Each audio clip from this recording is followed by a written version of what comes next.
model for Geeks Doing Good through World Builders and FAFSA Heifer.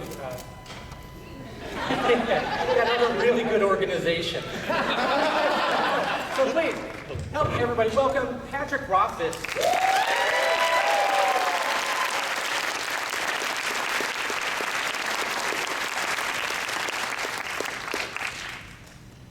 So they said, do you want to sit down? I'm like, I've had kind of a lot of coffees today. So I'm going to take the portable mic. Whenever we do something like this, I'm never quite sure what I'm going to do because I'm never quite sure what mood folks will be in, or whether we will have like an extremely mixed audience or a slightly mixed audience, by which I mean like how many kids are here.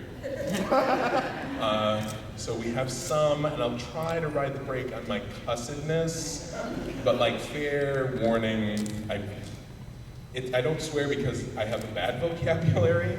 I swear because I have really great vocabulary. And I believe in using all parts of the language in the appropriate moments. Still, I'll try to ride that brake a little bit. I won't be able to eliminate it all the way because I'll sound like I have a stutter. I constantly try to think ahead about 5, 6 words in the sentence, and it all goes south on me. So I've got a few things that I can read for you today. But what we're going to do is we're going to exercise democracy here to the best of our ability, and I'm going to kind of get a read on people. Who has seen or heard or read The Adventures of the Princess and Mr. Whiffle? Okay.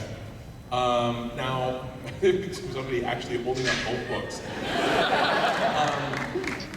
Who was here 2 years ago when I did it? Okay. Now, are those? That seems like most of the people who brought up their hands originally. When I was here 2 years ago, I actually read the second one because that had just come out, and it was a little. I think that might have been even the first time I read it in public. And that's a little strange because normally I read the first one. I've read the first one a lot of times, but I think I was kind of excited about my new one and I wanted to try it out. So what we have queued up here is the first Princess book. So how do we feel about starting out with that?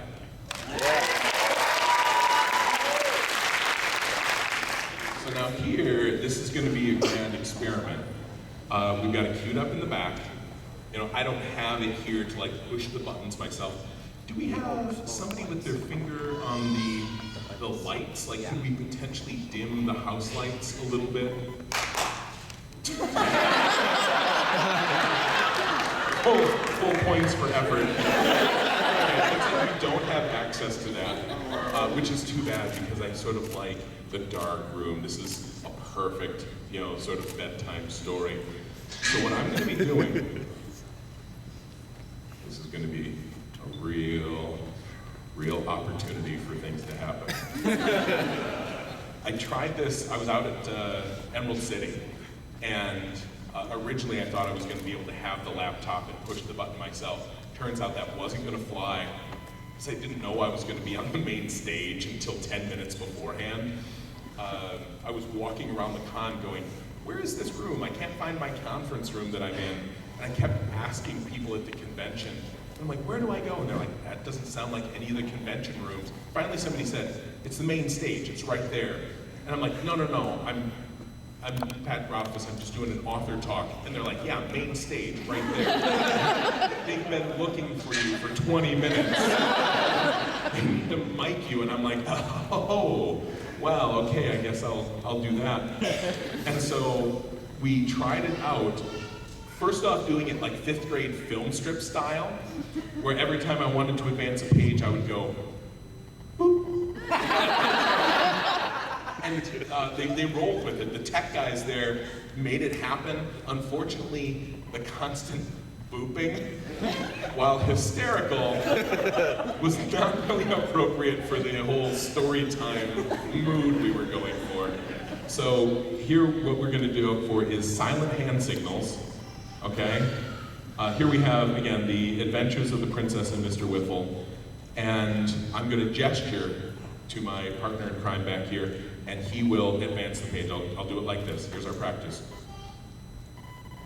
There we go. Oh, it's working well so far. Yeah, okay. So, once upon a time, there was a princess who lived in a marzipan castle.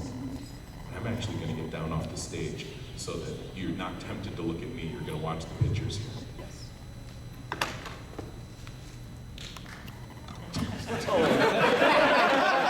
Let's not set the bar that low. If you start applauding me for very basic physical tasks, it's really going to reward the wrong behavior. It's, pretty soon I'll show up in front of a group of people and like drink my glass of water and look at y'all. You know, like, no! You're learning the wrong lesson. Don't encourage me at all. Okay, let's start again. Parents, this is your warning. Right? For real, maybe, you know, we've had some democracy happen, and that means that we are going to read this book. It's not super for little kids, or maybe even for some grown-ups. But that's the peril of democracy, isn't it? Okay. Once upon a time, there was a princess who lived in a marzipan castle. She lived there all alone. Oh, you're anticipating me. Did I mention I'm super caffeinated? Except for Mr. Whiffle, who didn't count because he was only a teddy bear, and the thing under the bed. Perfect. See, I'm going to do some dramatic pausing here. So. Mr. Whiffle was the princess's best friend. They spent all their time together and had many fabulous adventures. They found buried treasure by the old stump. They defeated the Black Duke's rebellion at the Battle of Bainbridge. Victory came at a great price. The princess was sorely wounded, and Sir Whiffle was forced to take terrible revenge. They fought Greenbeard the pirate, and defeated him. Though in the heat of battle, Mr. Whiffle was nearly drowned, and was only saved due to the princess's quick thinking. But when her daytime adventures were over, the princess always returned to her marzipan castle. After she had dinner and washed her face, she and Mr. Whiffle went to bed. But they were not alone. The princess had never seen the thing under the bed because it didn't like the lights. During the daytime, when the bright sun was out, it hid in the deep shadows under the bed. It even hid at night when the lamps were lit. That's why the princess always kept a candle burning. But some nights, when it was stormy out, there were drafts in her room.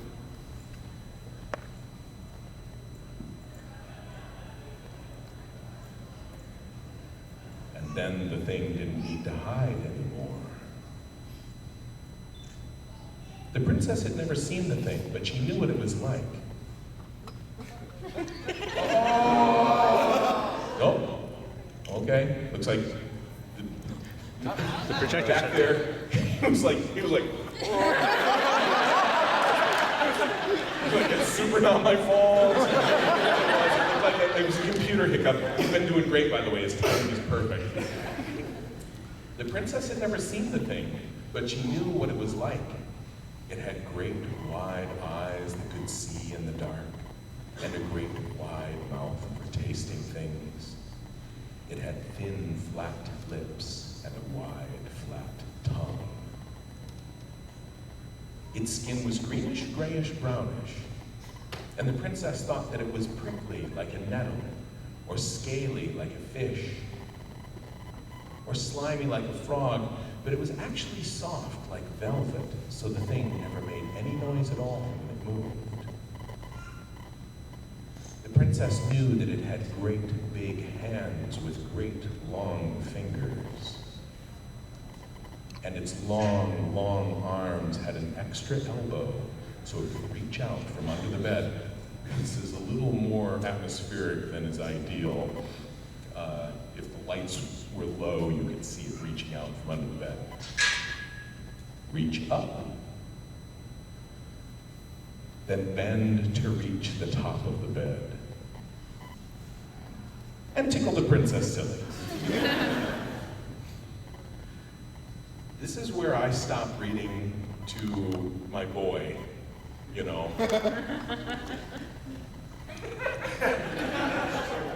Okay.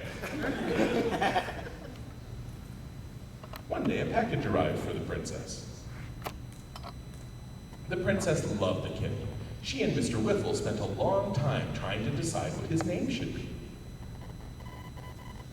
The princess wanted to call him Mr. Muttonchop because of how he smelled.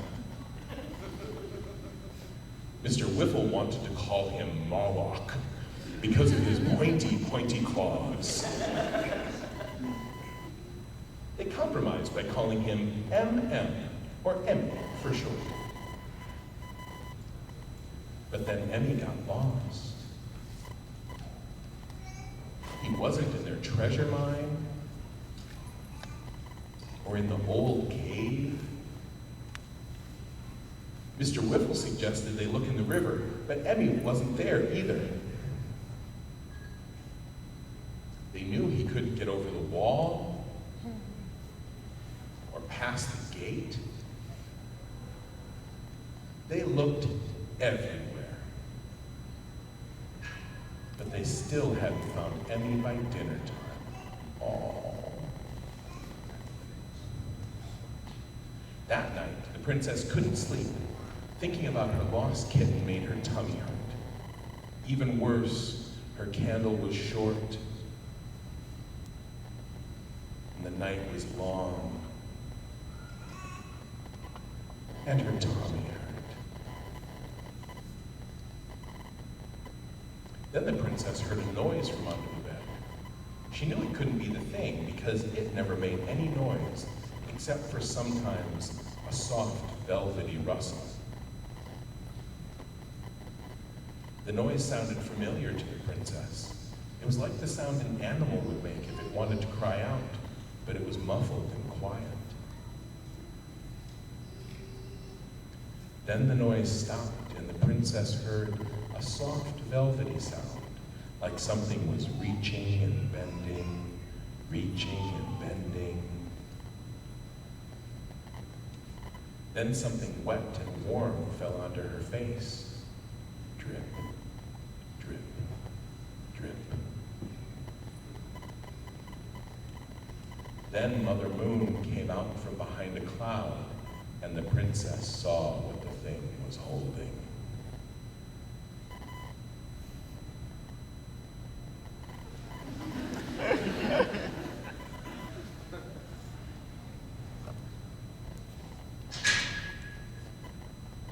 It was a big piece of marzipan.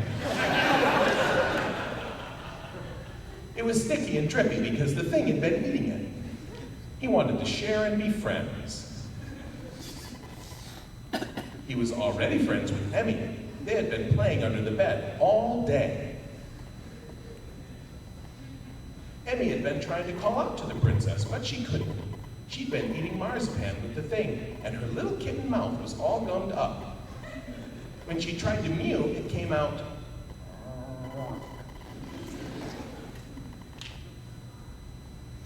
But now they were together again, and now that the princess had met the thing, she wasn't scared anymore. And so the princess ate them.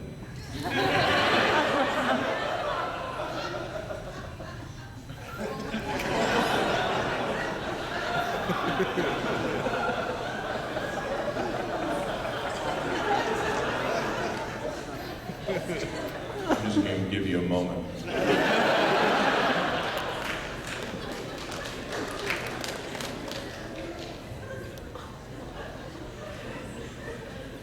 The top one is my favorite. No, we're not at the end yet. Just for the water.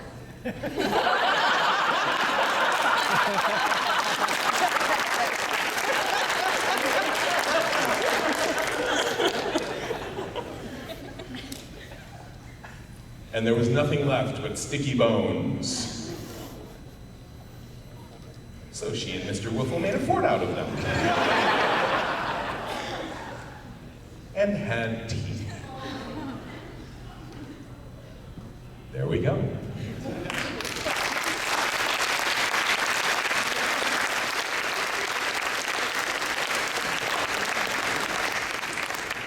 Now, I hope that none of you would think that I would engage in anything so horrible as like a cheap twist ending. This is not a story with a twist at the end. What's really happened here is this is a story that maybe you have not been paying as close attention to as you could have. Maybe it's a story that you've mistaken due to certain elements of like protective coloration, right? It's got a princess. So long as you guys are hearing it too, I'm fine. It's like, otherwise I'm having a stroke. I wasn't looking forward to that. So go ahead and reel it all the way back to the beginning.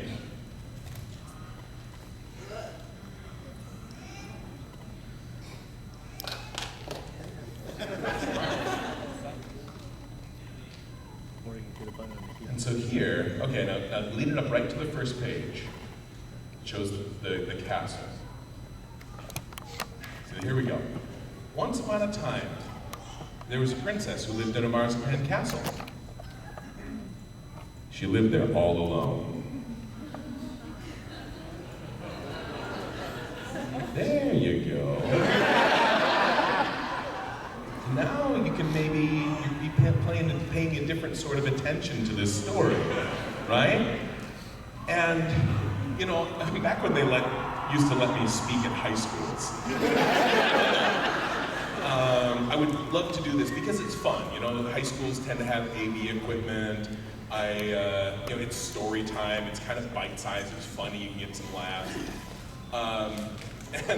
And it can be really disorienting for people that aren't paying attention, which I will admit I enjoy doing that maybe to high schoolers if they're zoning out through this thing. But I was flipping through it, and at one point in the story I hear from the back, because as you go through this, it becomes increasingly difficult for you to be willfully ignorant that this is not maybe the story you thought it was at the very beginning, right? And a lot of people are going, yeah, you know, I saw some stuff in there, I wasn't sure why it was in a kid's book. And so I was flipping through, and I hear in the back of the room, and this is a secret that all teachers know, it doesn't matter how quiet you are in a room, if you're talking somewhere, the teacher can hear you in the front. And so I'm flipping through, and I hear one student go over to the other and says, there's a lot of bones in this book. I'm like, that's my hope for the future, right? You don't need to get to the end to realize that something is wrong with this story. So I'm not gonna flip all the way through it here, but I will say, you know, for those of you that, you know, have, because who's already heard or seen this one before, right? When you watch it, or hear it the second time, there's a delight in the story that you cannot get the first time. The first read is a pure read. I think of it as the virginal read. And you can never get, it's sort of like you can never kiss somebody for the first time twice, right? And that's kind of a special thing.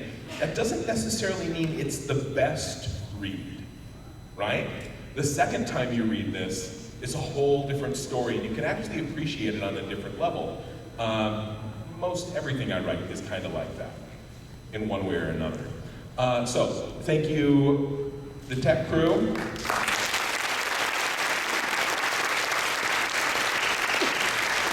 He's marvelous. He hit all of the correct timing, the correct beats.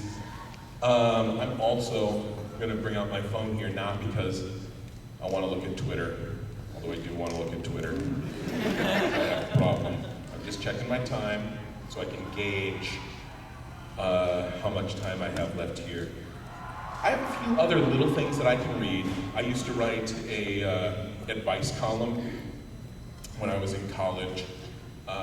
Those things tend to be bite-sized. It started as an advice column, but it very quickly became a humor column because I realized it was easier to make fun of people than to actually give them advice.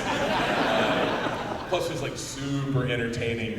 And advice columns, the only people who read them are kind of like voyeurs and people, you know, who like watching other people have problems. It's kind of a niche market.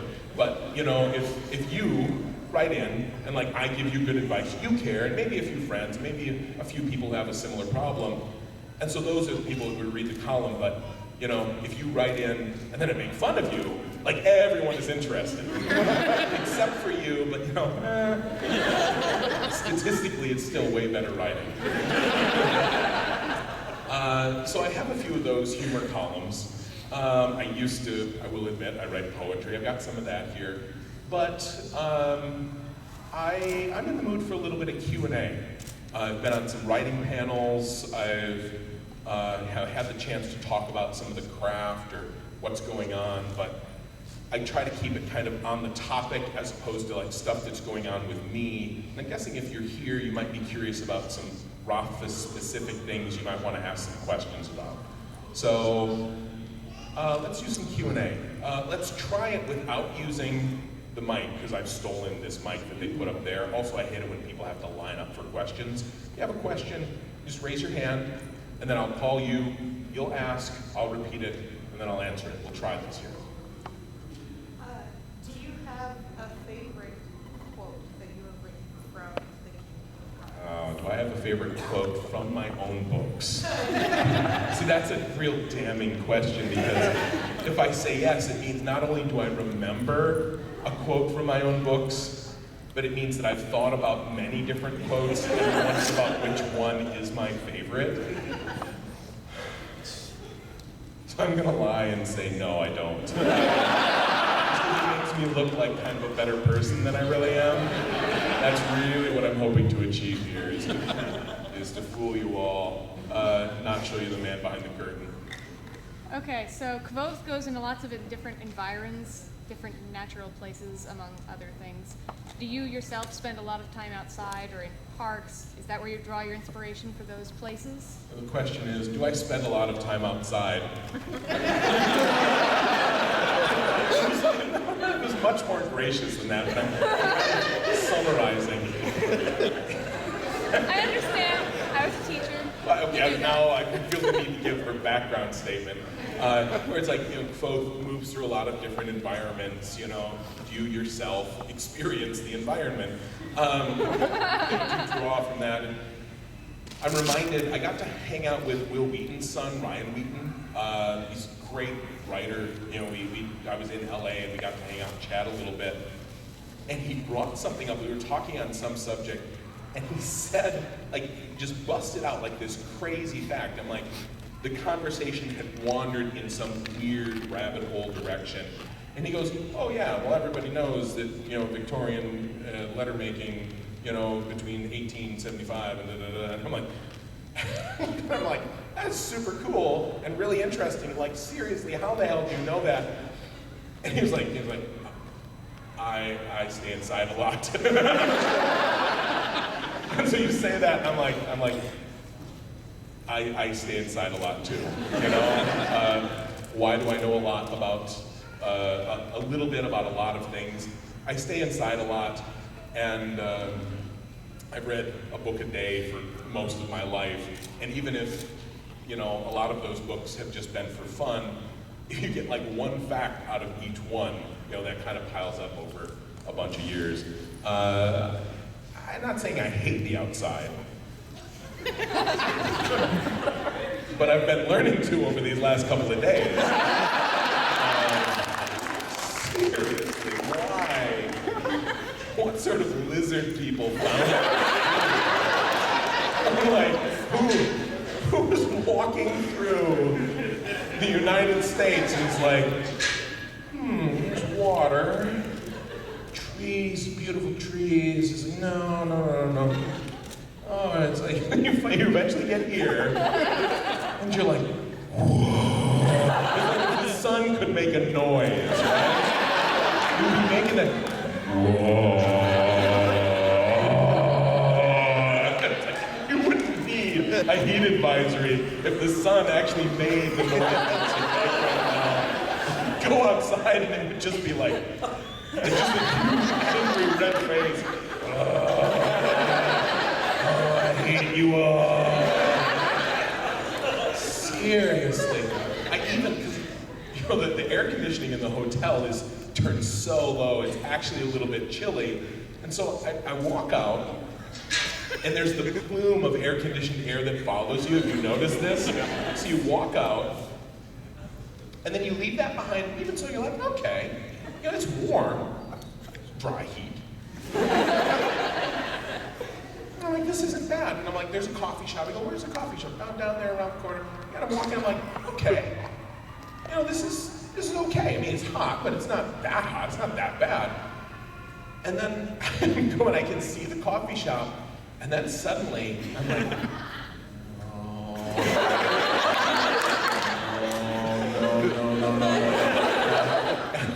And the awful thing is, like, there's no good option.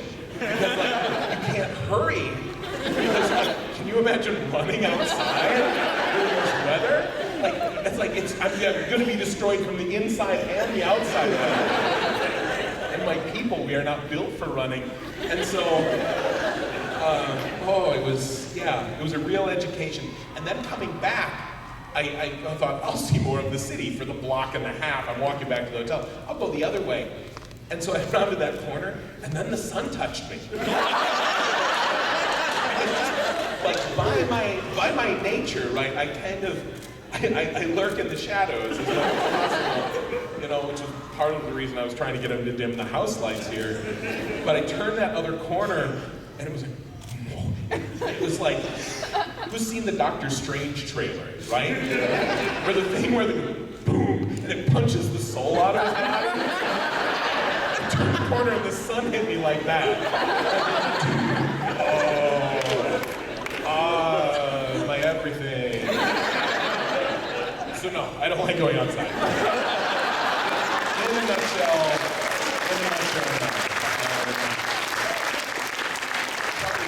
probably not the answer you wanted, but it's the answer very you deserve. I have no idea what I'm talking about. You have some of the most fabulously fabricated insults in your book that I've ever seen. Now, I'm wondering, are you that quick-witted when you're insulting people in real life, or you just go on the internet and look for idiots and then, fabricate them that way? Suck it, So somebody here says that I have some of the most fabulously fabricated insults in the books.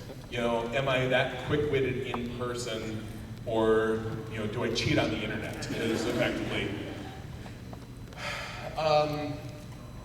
I am pretty quick off the cuff, which is part of the reason I like.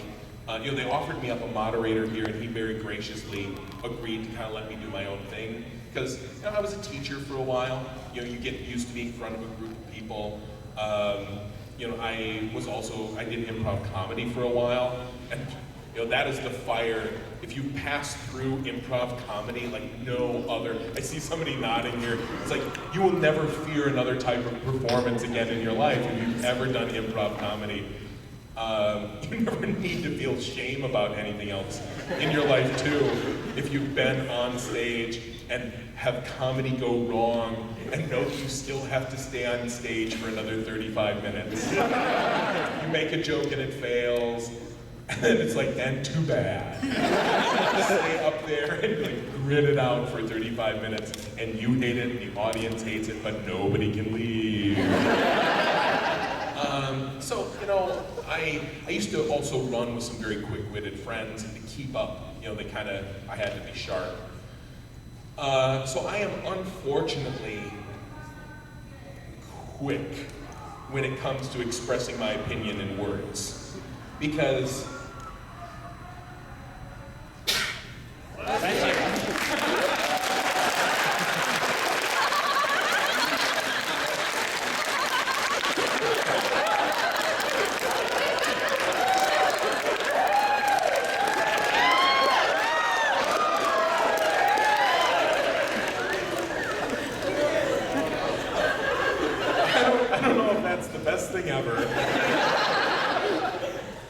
That's everything that's wrong with America.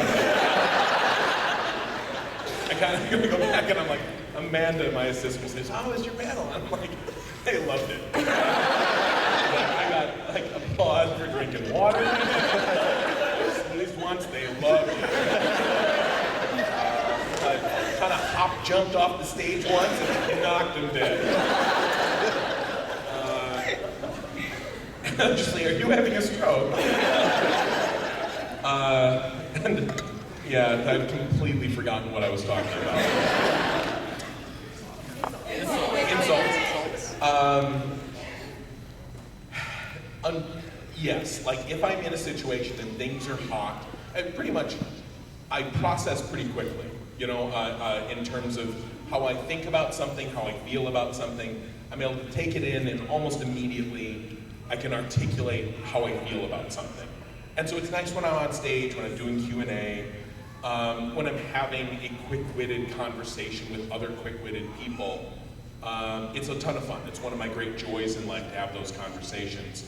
However, right, the danger is, it's one thing like if you think that like somebody's a jerk to me and like, can I lay the hammer down on this person? That's where you might think that I would put those skills to use. Like if I'm gonna insult somebody, that would be, but no, that never happens in real life. Nobody really comes out of the blue and just insults you.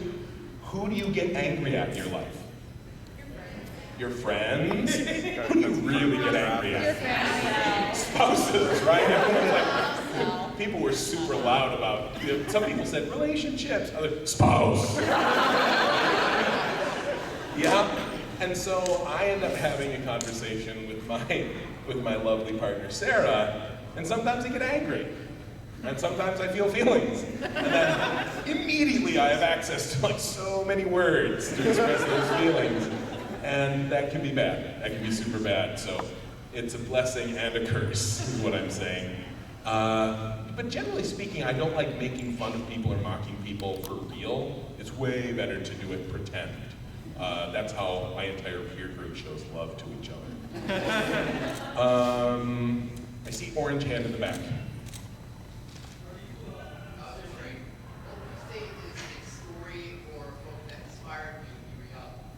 Story that inspired me when I was young.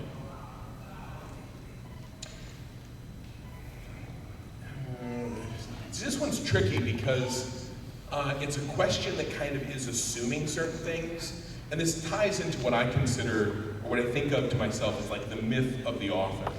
Because you mentioned, for one, inspired. You know, like there's this thought that authors are inspired in some way. And also, it's like when you were young, you know, what was the story? And what I get asked a lot that's very similar to this is like, you know, when did you realize you wanted to be an author?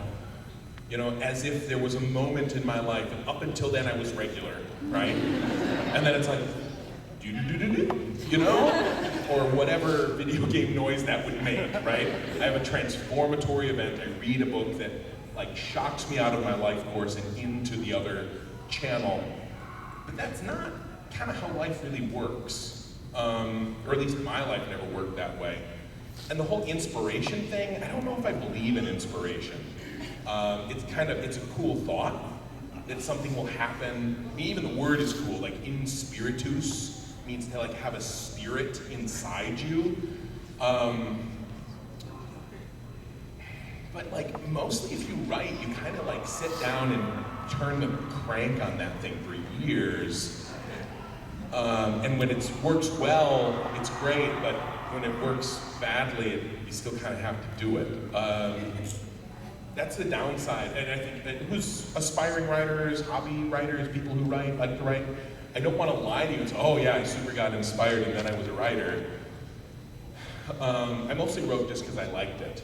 Now, if you want to ask about stories that I loved when I was a kid, that's easier. I read every damn thing. But I also listened to the original Hobbit, Rankin and Bass movie, audio track on record. Right? Because back in the day, there were these things called records. And so I would listen to that, and I had like a follow-along book, And so like I can sing the entire score of the Rankin and Bass Hobbit. 15 birds in 5 fir trees. You know, I mean, you all, I mean, I'm assuming, who's seen the old one, right? The real one. I need like fury inside of me, so let's see. First, who's seen the old one, the Rankin and Bass Hobbit? Who's seen the new one? The new Hobbit? Oh, you disgust me. Who saw all 3 of them? Even if it disgusts me, please be honest. Who quit watching them? Really? Oh, okay, now that makes me happy again.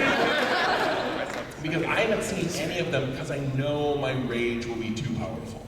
I knew from the beginning. Okay, I don't even want to talk about it now. Don't even want to talk about it now. Let's keep this happy and upbeat. Let's keep answering some questions. I'm gonna look at the time. I'm gonna take a deep breath through my nose. Now think about,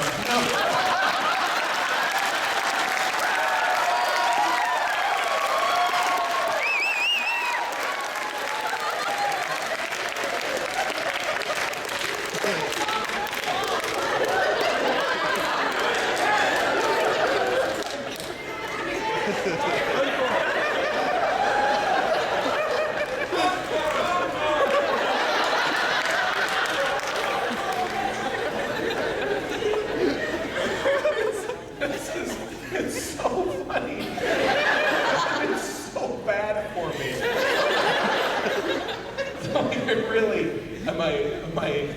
Everyone that I know knows that they kind of have to constantly tear me down. I will like go mad with power, right? And I think about my little boy, where, you know, like, if you're around a 2-year-old or a 3-year-old, and like anything those little kids do or say, it's like so charming. You know what I'm talking about. You see these little kids, and they say something, and they're like, that chair is a big chair, and it is not for babies. And you're like, oh, that's the sweetest thing I've ever heard in my life. It's just because they're saying it, right? And as mammals, we're programmed to adore these children so we don't consume them. That is actually true, right? But the problem is like there's a difference between like a 2 and a 3-year-old, and then somewhere between 4 and 5, they stop being charming. I mean, they're still cute, and if they're yours, they're still your kids, you love them and whatever. But at some point, like this child glamour wears off, and you know what happens, because those are the kids that come up, and they're like, hey, look at me, do this thing, and they're like, and you're like, what? And they're like,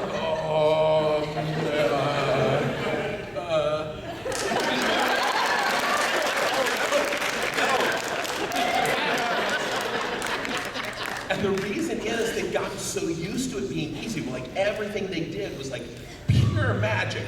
And everything they did got a freaking round of applause. And then it goes away, and it's gotta be a huge shock to their psyches that like suddenly, like everything they do isn't magical anymore. And then they have to learn to actually be interesting. You know? And I worry, like, even before today, right? Because when people show up to a room to just hear you talk about whatever you want, and you're pretty okay at getting a laugh out of a crowd, you know, it's kind of dangerous to a person with my psychological makeup, where suddenly you realize that you're like, yeah, I'm really funny, I'm really good at talking, I'm the best. I'm like super, you know, and so I worry that if this progresses, and it's like, and I'm unchecked, that eventually, you know, maybe another 5 years without any braking mechanism, I'll be that kid who like just kind of like walks into a room, it's like, hey.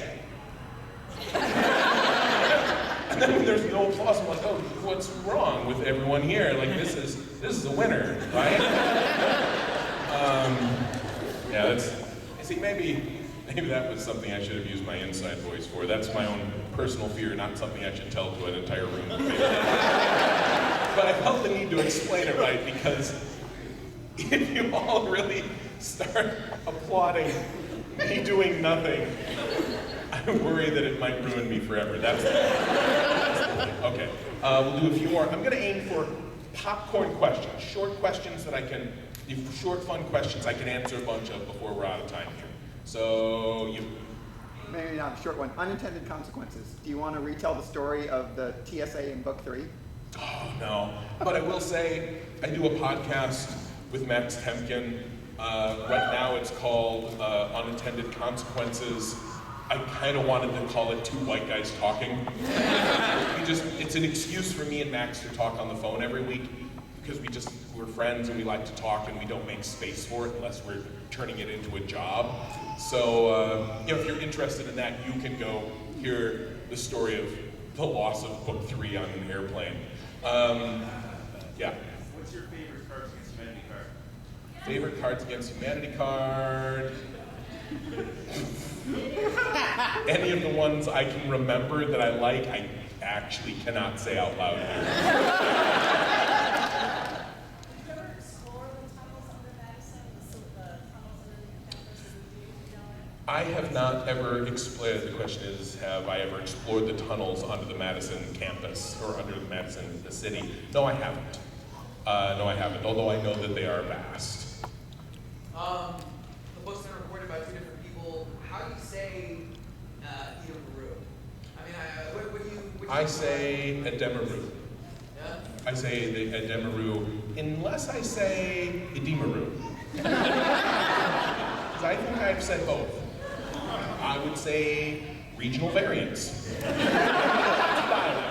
Dialect thing. I should get over here. You. So this is a short craft question. How do we develop ourselves to write dialogue and rich characters, like the interaction? Oh, that's super easy. I can tell you how to write.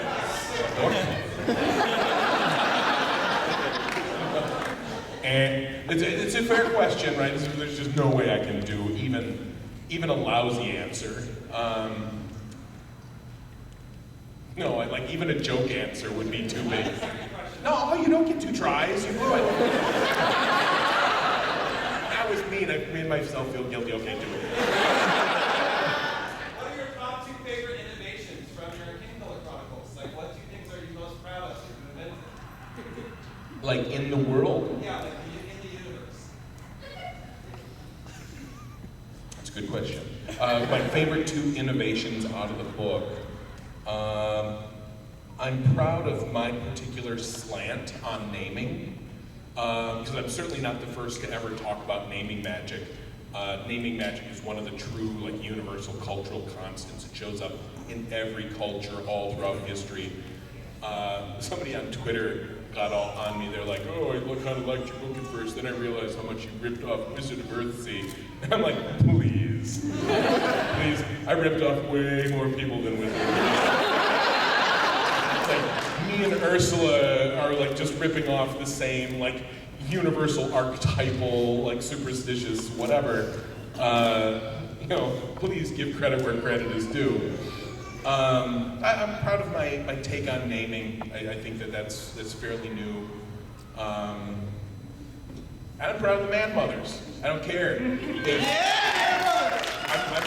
I'm proud of the Ademic culture, even if everyone's like, nobody would actually feel that way, nobody would actually discount the concept of fatherhood, except yes, they did all the time, and they still do in the modern day in certain cultures. There's a particular island nation that to this day, if you show up, they will laugh at your dumb ass if you like express the opinion that a man has something to do with making a baby. So, yeah. See? There, you have an emissary. Elodine or Elodin? Neither. Elodin. Should I just do a bunch of names? Elodin, Kvothe, Ari, Imre, Felurian, any others? Alien? Alien? Taborlin the Great. The thing in the tree is called the Cafe. The 7. It's just the champion. Yeah. thought that the 7 was pretty obvious, yeah. 7.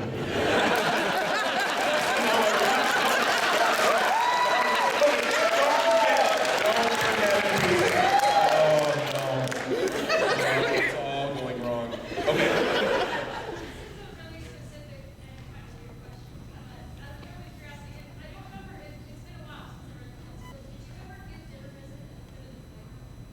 Did I ever give dinner resin a particular flavor?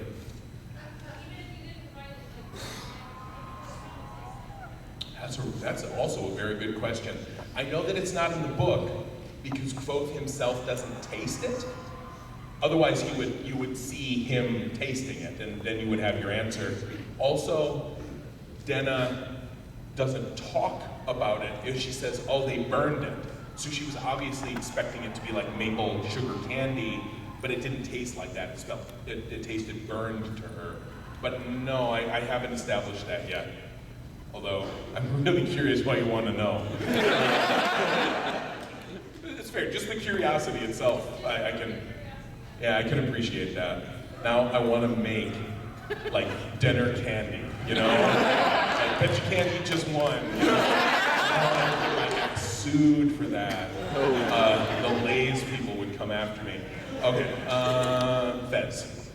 Favorite cocktail? Malibu and pineapple, my favorite cocktail. It's the sort of drink that gets you beat up in Wisconsin. Blonde hair, yeah. I do not. I don't do really almost anything on Reddit. The question was, do I keep up with the theories on Reddit? Nope. Nope. I try to keep my head screwed on straight by not reading a lot of the commentary about my own books. Has any fan ever come up to you with a crazy tattoo from one of your books? Has a fan ever come up to me with a crazy tattoo? Depends on what you mean by crazy. There's actually been... Awkward spot or like... Oh, okay, so like you a... expect to see on somebody. They're like, hey, you want to see my Kingkiller tattoo? I've never had that, right? But the night is young. You know what? You laughed at that, and that's bad for me. I should film these and then show them to my assistant, and then she can arrange like a desensitization process to turn me back into a regular human being. Would it help if we walk out early? Some people have been, actually, but I don't think it would. I'm too far gone at this point. There's not been like any sort of crazy tattoo thing, but there have been a lot of tattoos. I have seen at least 40 or 50 or 60, 100 tattoos, which is like super flattering. You know, when, okay, the one, it wasn't crazy, but when somebody showed up to my book 2 signing with my signature tattooed on their arm, and I was like, whoa. Oh, like that's going in all in real early because all they read is the first book, my first book. And then so they showed up to the book had only been released 2 days, so they hadn't done that before. They had already, just on the basis of the first book, got it tattooed right here. And I didn't actually believe them. I'm like, no. I was like, oh, that's funny. I'm like, can I? She's like, no, it's real. I'm like, ha, ha, ha. Oh, you're not laughing. Can I? And I'm like, oh, it's a super real tattoo. Like, that's no pressure at all for me. The books are good. Okay, way in the back, green hair. Gotta be super loud. Did you develop all of your characters before you completely wrote the book, or was there a process you went through to add in one? How did I develop the characters before the story, after the story, during the story? First off, it's different for every author. It's different for every author, but also any author, no matter what their process, will say, you have some plans moving into the story, and then you start writing the story and things change. Some people make a ton of plans before and very few changes. Some people make no plans and do it as the story progresses, but it's very chicken and egg. It happens both ways. Me,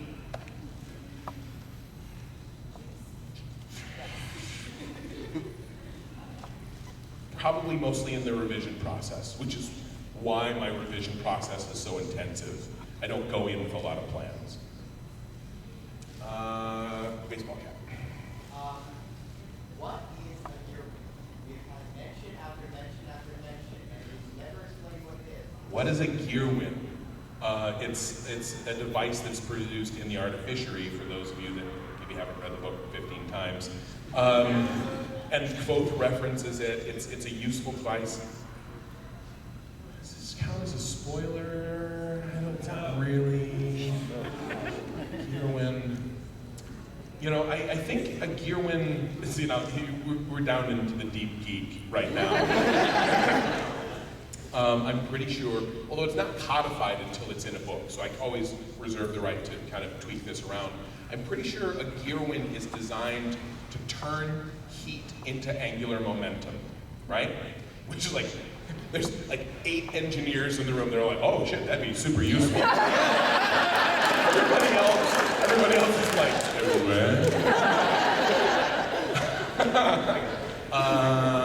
done with you. Striped shirt. I read your blog where you were talking about being approached about making a movie or if you had your way with this, would you do a movie first or a series first to be able to explain the story?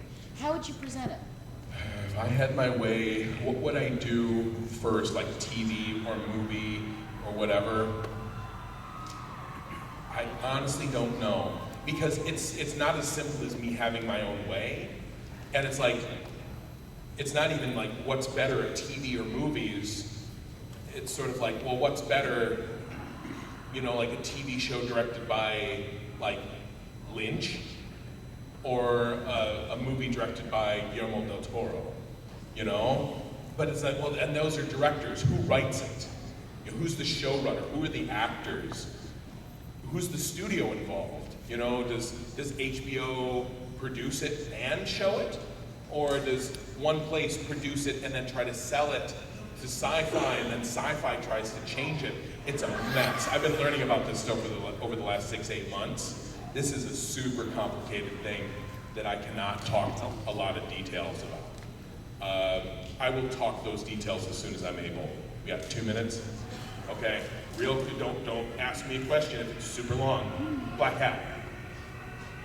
If you're wearing a black hat, ask. I'm sorry, he's right here. His question is Star Wars or Star Trek? Star Wars or Star Trek is a false dichotomy.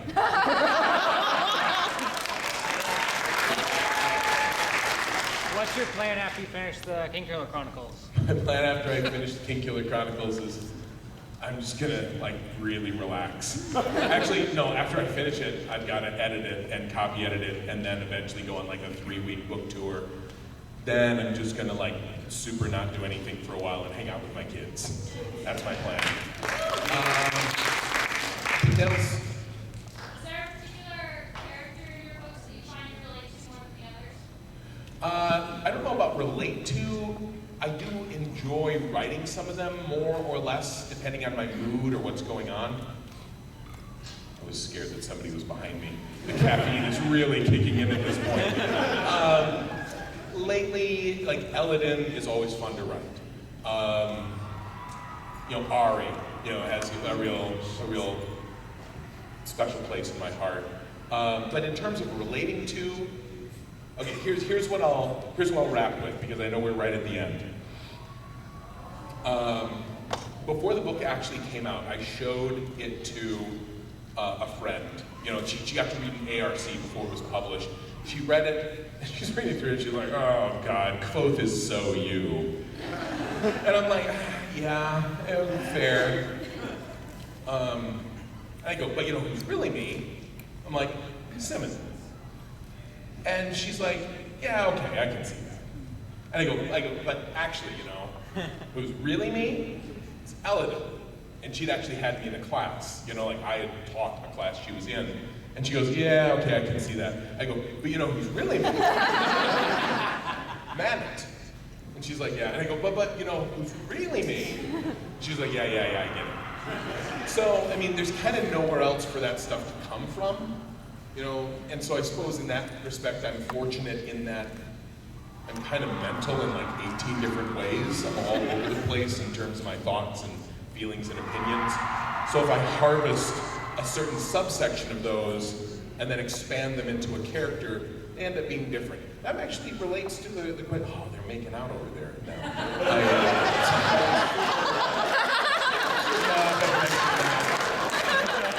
I actually answered part of your question, but you were doing something way better than me. I'm so sorry, that was really good. Come by my booth, I will give you a present as an apology. Lastly, I will say, for those of you that maybe don't know about it, we did actually throw together a booth here, kind of last moment. We're down at 740 in the hall. I'm doing signings there, a bunch. We have a bunch of merchandise. We have the Princess book for sale. We have both versions for sale. All of the proceeds for everything from the booth go to support World Builders. It's a charity that I run. We've raised millions and millions of dollars to support various charitable causes around the world. And if you're curious about more of that, you can stop down and ask the folks there. There's just a bunch of stuff, merch based on the book. And we're just, and this is something we're doing just today, because we have a fundraiser happening next week, and we do experimental product design, stuff that we couldn't do normally, but it's a big Indiegogo, so we let people come in and say, hey, we're gonna do a perfume. If you want a perfume, come buy it, because we don't know how many we're gonna make. That's happening next week. Down at the booth, we have the prototype perfume samples. And so if you stop by, you can smell them and guess who they're supposed to be. So if you come up to me and you're like, wow, that smells really good today, that's because I have been screwing and unscrewing the lids of these. Normally I'm not quite so fragrant. Right now I smell like all of my characters, which sounds... I don't want to end on that note, but I will end by saying thank you all so much for coming.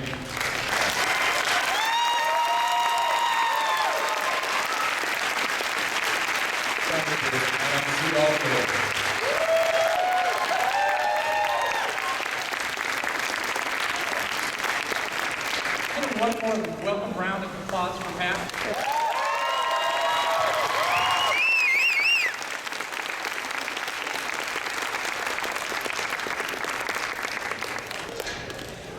I will also see some people always kind of come up here at the end of one of these, like, can I do this? Could you quick sign something? I say, I'm actually going straight down to the booth. So if you're hoping to come up here and catch me, don't try to catch me here. I'm going to go down there. I'll be there for a while. You can catch me there. Can you repeat the booth number? 740. Booth number is 740. It's right inside door number 2.